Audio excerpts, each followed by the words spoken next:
so excited because I am with David Burke, who has just opened a new restaurant on 48th and Lex called Park Avenue Kitchen, and the bacon is the most orgasmic thing I think I've ever had. How did you come up with the bacon? Well, we've been making the bacon for a while, but you know, in kitchens and we create many different things. Some things, one thing leads to another, and there you go, and you finally tinker long enough and you come up with the right look, feel. Flavor is important first, then it's about presentation and execution, and also these days it's about presentation plays into and shareability for that dish. So it's Instagrammable, it's shareable, it's conversational, and it's easy to execute.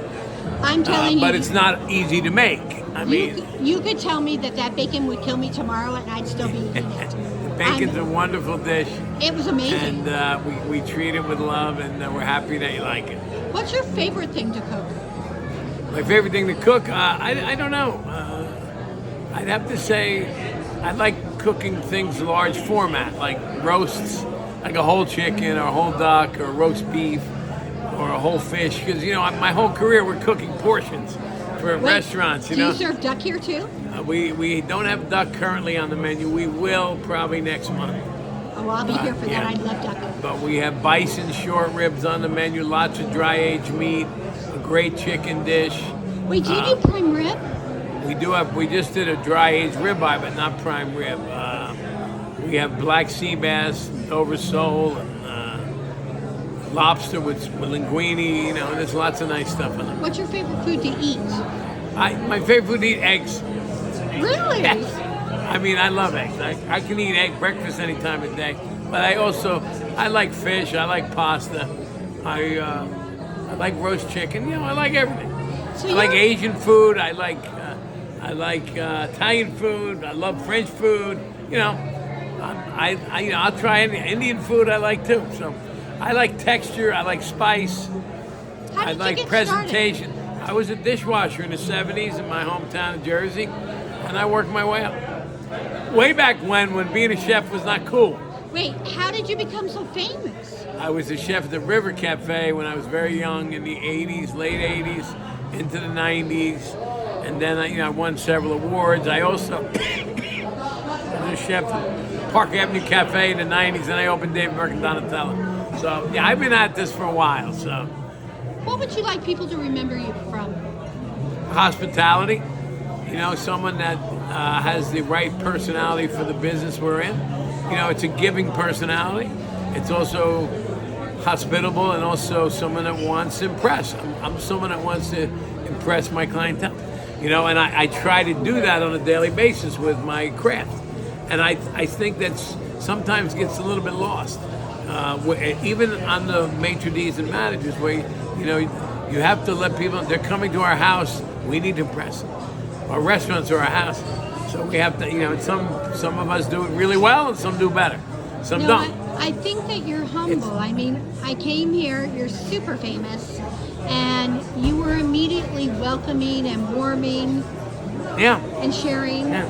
Well, you're in my house, right? This is it. And you made me feel incredibly at home. Thank you. I'm glad you feel that way. I do. Okay. And I will totally be back for bacon. I'm telling you now. Yeah. No, you don't even understand. I seriously, I'm like a huge bacon fan, but this was out of this world amazing. That's great. That's great. What haven't you done that you would like to do? What's that? What? What haven't you done that you would like to do? I'd like to teach. I'd like to do a teaching, like a cooking school that gets televised. Like I'd like to mentor some young kids that don't have the money to go to cooking school or work in a big city because it's expensive. In order to work in New York City, you got to have some kind of money to get here, right? You got to be able to get here somehow and teach them from the ground up some kind of like apprenticeship program that we cherry pick some talent or people with the desire and willpower to work hard, and we teach them. Would you ever be willing to do like a Hell's Kitchen kind of thing? Yeah, sure. Yeah. I could see that happening. Yeah, why not? I mean, as long as it's educational, it's got to be dramatic. Obviously, it's got to have a sense of humor because the restaurant business has all that. There's so much anxiety and stress, but there's also humor and joy, camaraderie, teamwork. There's a lot. A lot goes into the personalities of chefs and restaurant workers in general. And people that have been cooking as long as I have seen a lot.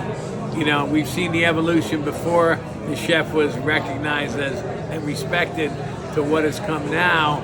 But we also see some things where, you know, the good and the bad. I mean, there's a lot to see in behind closed doors in the kitchen or in a restaurant in general. How many restaurants do you have right now? Well, we manage and operate or own about 16. Wow. Yeah. Wow. So that's it. And my last question, who is your favorite person to cook for? My favorite person to cook for, let me see. I've cooked for Muhammad Ali.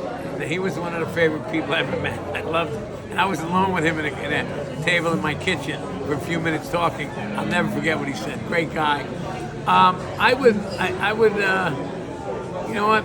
I'd like to cook for some of the famous old-time French chefs that I read their books when I was a kid.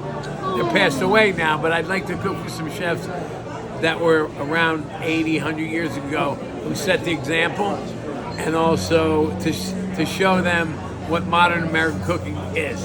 You know, when American cooking was nothing. So wait, when you get to heaven, are you planning on having like the Last Supper? That'd be fun. No, it would be the first supper again. Thank you so much. Nice to meet you.